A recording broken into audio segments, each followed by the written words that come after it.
Atlantic মহাসাগরে একটা দ্বীপে একটা সিংহ বাস করত। তবে সিংহটি যখনই গর্জন করত, সিংহের ভয়ে পাখিরা তাদের মাথা মাটিতে ঢুকিয়ে দিত, জিরাফ তাদের মাথা মেঘের ভিতর ঢুকিয়ে দিত। তবে হঠাৎই একদিন সিংহ কিছু লোককে দেখতে পায়। ओ भाई ये क्या है? मुझे कुछ दिखाई नहीं दे रहा माँ। चल चल चल चल।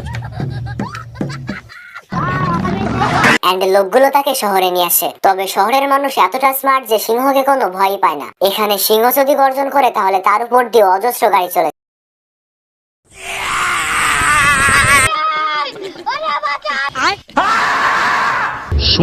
चुप बिल्कुल चुप। हिम्मत कैसे हुई तेरी मुंह खोलने की? সুটিয়ে লাল করব। কেউ তো আবার সিংহকে সিগারেট ধরিয়ে দেয়, अरे मुझे चक्कर आने लगा।